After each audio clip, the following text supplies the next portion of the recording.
right, we are back in Rocky. We had an awesome time at the Mary Poppins Festival. Just amazing, fantastic that something like that is going on and something even exists like that, you know? And then afterwards, probably the highlight of the whole trip was the hangi, of course. Amazing experience, amazing, delicious experience. Anyway, yeah, so we got the tilt train back up. It got here late last night. I quite like the tilt train. I don't know, I generally don't like trains. Maybe it's just because everything's been so like full on at the minute. It's nice to have like a 4-hour train ride where it's just quiet and there's just nothing happening. Before we left though, we went and got vaccinated. So a lot of politics surrounding the vaccine, should you, shouldn't you, all this kind of stuff. We want to travel. And if we're going to travel, we're going to need to be vaccinated. Like, that's already becoming apparent. So anyway, that's enough of that. It's been raining really hard outside, but it seems to be easing off. Anyway, we've got to get across town to the friends looking after our bikes. We've got them stashed in their garage. And then, yeah, I think we're going to go and try and see this Dreamtime Centre. Get some, you know, Aboriginal cultural learnings happening, see how that goes. We went past it on the bus on the way to Yeppoon to see the Notorious, and the whole front of the place is like a rock facade. It's like, it looks quite cool. So yeah, we're gonna go and have a look at that, and then it's probably gonna be a real short day. I think we're just gonna head to Yamba, which has like a really good free camp there, and yeah, from that point, we'll start making our way up the old highway. I don't know if it's the old Bruce Highway, but anyway, it'll get us away from the main road. The surface is meant to be really good, and we'll have some quiet riding for a few days until we get to Mackay. Yeah, that's a lot of info. Let's go do some stuff.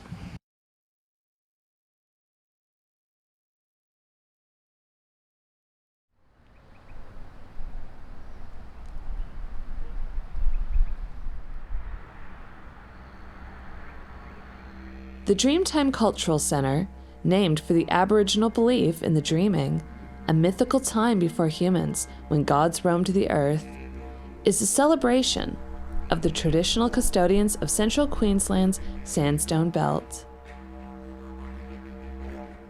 For thousands of years, the Caringbul, Bidjara, and Darumbal peoples occupied this stunning desert oasis of caves, gorges, cliffs, and crystal blue watering holes. They painted their stories and important life events onto rock surfaces across the region, leaving behind the oldest known examples of stencil art in the world. Despite such archaeological wonders, the languages of these tribes, like many of Australia's traditional languages, have nearly been lost. However, thanks to a strong community and incredible preservation efforts made by organizations such as the Dreamtime Cultural Centre, they are slowly being revived and reintroduced. Out of these efforts, we have the Bidjara story of Wangard and Gori Gori. In the dreaming, Gori Gori was a monstrous bird that terrorized the Bidjara, regularly snatching up their children. One day, Gori Gori swooped down and captured a young boy named Wangard. Wangard was very scared, but he was also very clever. He managed to trick Gori Gori, and while the beast was distracted, he escaped. When Wangard reached home, he led the tribal elders back to Gori Gori's nest. As the giant bird slept, the elders lit his tree on fire. Startled awake by the flames engulfing his tail feathers, Gori Gori flew off into the night sky, never to bother the Bidjara again. In his path, he left a trail of embers that became the Milky Way galaxy. After viewing a recreation of the stencil art from Carnarvon Gorge, we met our tour guide for the afternoon, a local Darumbal man named Wayne. He explained the meanings behind the symbols found at the gorge and taught us how to throw boomerangs. Whee! Oh my god.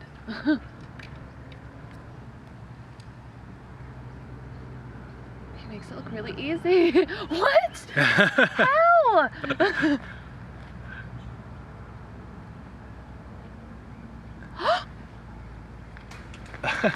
How? So he makes it look really easy. It's getting that spin on it. How? The fact that it comes back. Okay, how does he? I'm left-handed. I wonder if I can do it. Shit. Hey. So that was good. Not bad. A little bit higher at the start. That was really good. Oh, thank you. A little bit higher.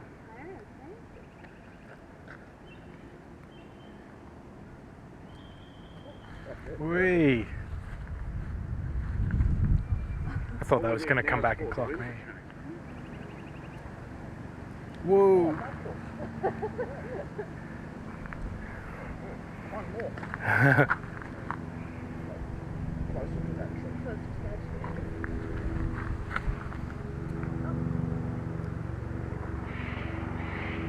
Oh, very good. Just move back to that way. Okay. A little bit higher. A bit more. Okay.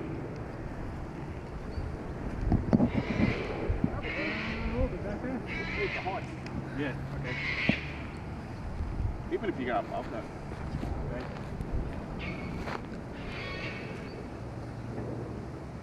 I felt it float myself straightening it out because I'm throwing it. I can't get the angle on it.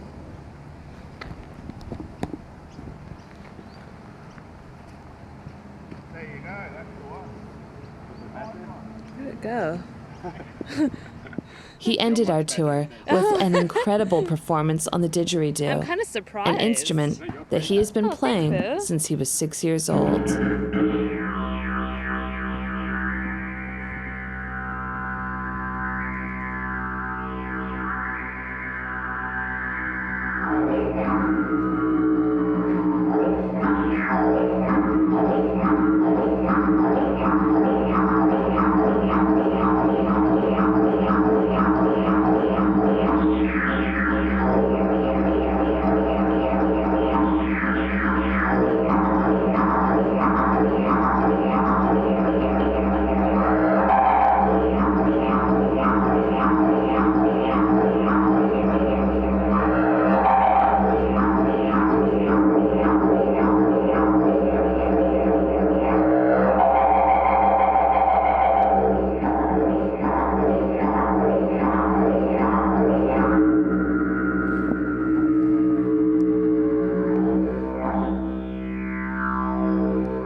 Okay, so we are currently at the rest area at Yamba.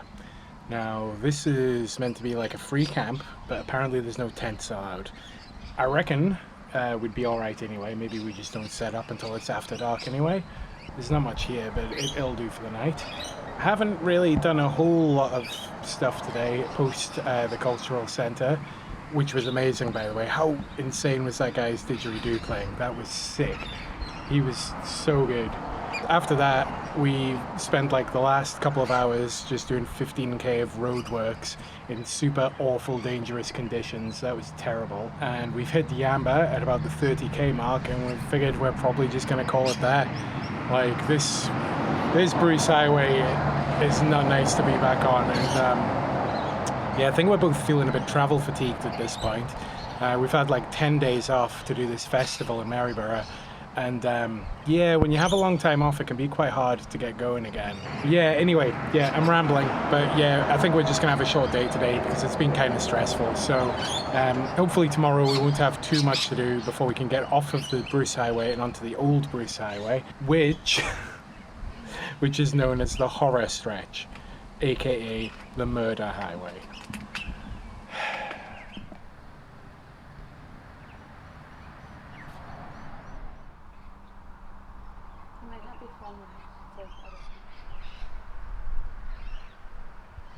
That is a big pig.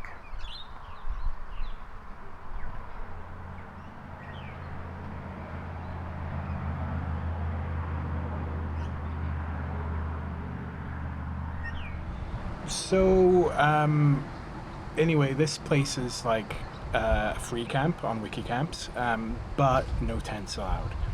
Now, the thing about that is generally when they say no tents allowed in Australia, it means they don't want some guy in a four-wheel drive coming onto the grass, tearing it all up so he can put his big canvas tent or whatever there.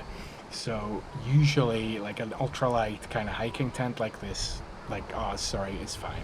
So we reckon we're just going to do it, but we're probably just going to hang around until it gets a bit darker and not be too obvious about it. Even if we didn't, probably no one would care. We may even go and check the pub out. That might be nice. That'd be a way to kill some time before we set up camp. So we're just sat here in this awesome pub, and I just saw a sign, probably one of the greatest signs we have seen in this country.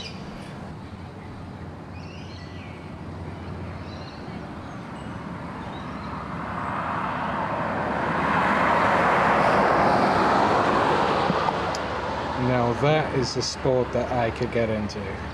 Hell yeah.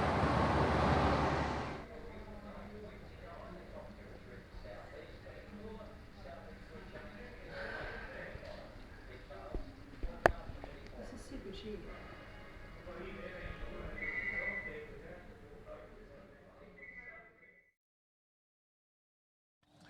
Good morning. We didn't manage to get involved in any lawnmower racing last night, unfortunately, but other than that, it was quite a nice and peaceful night's sleep. As usual, despite patching 3 leaks yesterday, I have woken up on the ground yet again.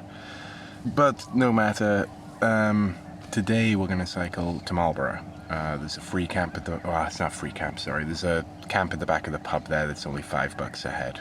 Nah, close to free. So yeah, we're gonna head there. But first, time for coffee.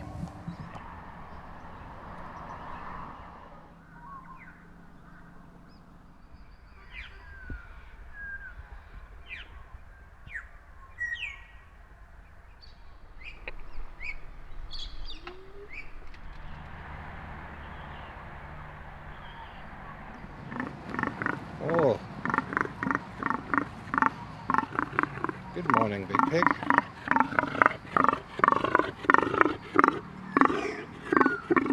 What's going on? Why are you saying this?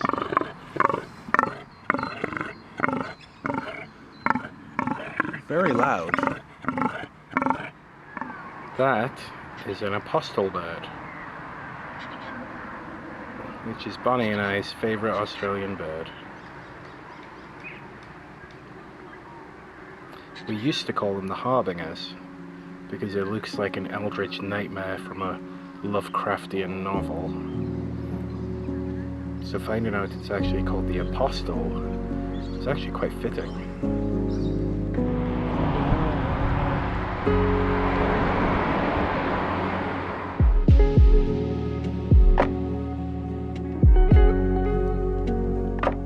right, back to the Bruce. And at this point, we've been on here for about half an hour now. It's going to be roughly 60k to Marlborough, where we reckon we'll just stop there. That'll make it like a 70k day. And I mean, the conditions are pretty good. We could definitely like hit 100 or more, but we don't really need to. There's a free camp at Marlborough, and if we go beyond there, there's going to be not a lot. So yeah, we think we're just going to play it safe, hit Marlborough, get stocked up on everything we need, because the following 3 days we're going to be roughing it out in the bush. There's not going to be much water and stuff like that. So yeah, anyway, a day of highway today. It's pretty unpleasant.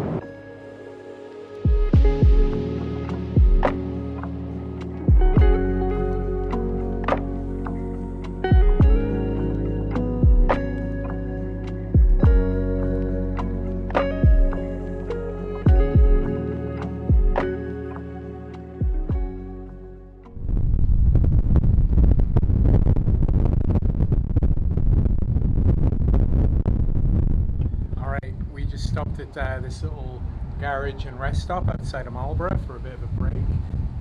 It's only 12 o'clock and we're only like 4k or something from our camp tonight, which is pretty insane. Yeah. You okay? I want to go on that. You want to go in what thing? Yeah, I'll show you. Bonnie, that's the children's playground. Okay, there ain't no kids. Jesus.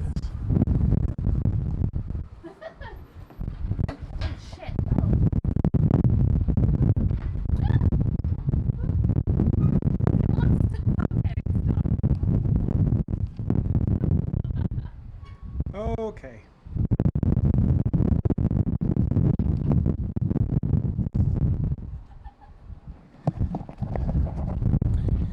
So anyway, we're like 4 or 5k from our camp for tonight, and yeah, we thought we'd stop and have a break. I needed a sugary drink, and to my surprise and amazement, they have Coca-Cola in tall boy cans. Like, I didn't know that was a thing, but I am thankful for it.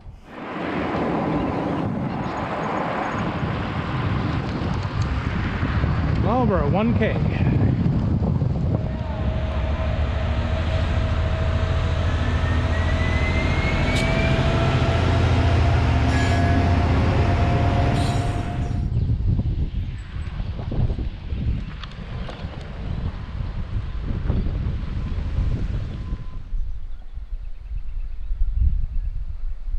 Alright, we are here and we are set up at the back of the Marlborough pub, which is, yeah, it's your standard kind of back of the pub campsite, pretty barren sort of space, but we've managed to find ourselves at a reasonably grassy spot under this tree here, and for the first time ever we've actually had to use additional guy lines for our tent. We've been pretty good at being able to set up our tent like out of the wind in shelter and all that kind of stuff, and even today we made sure we took into account the angle the wind was coming from, but that angle changed. So anyway, our tent's getting broadsided currently by the wind and we don't want to move it in case it changes again. So anyway, I've been practicing my knots lately since I took up the dark art of topology.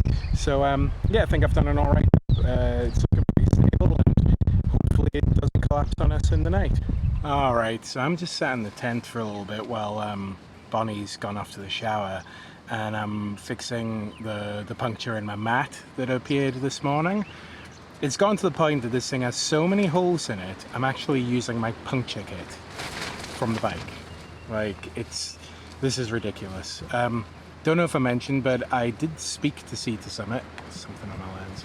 I did speak to Sea to Summit, and they're like, yeah, that's cool. That definitely sounds like a manufacturing fault. We'd be happy to replace it and all this. But you need to fill in the online form, and you need to give us an address where we can send the replacement to. Which obviously, when you're on the road, is quite difficult. So now that this is fixed for now, I think, unless there's another puncture somewhere, I guess we'll find out. I'm gonna go jump in the shower, see what this particular pub shower is like, and maybe just go in for a beer and chill. It's been quite a tough day today. Like, the last few days I've been really low on energy, and I don't know if it's because we took some time off, like we took 10 days off. Normally I don't feel this bad after that time off, but as well, I had the vaccination, so I wonder if just I'm having a bit of a bad reaction to that. Yeah, it's been like a couple of days since then, and yeah, I just feel tired, you know. I just don't feel myself. So yeah, I'm glad that we've been getting some early finishes in. Yeah, hopefully a shower will sort me out anyway.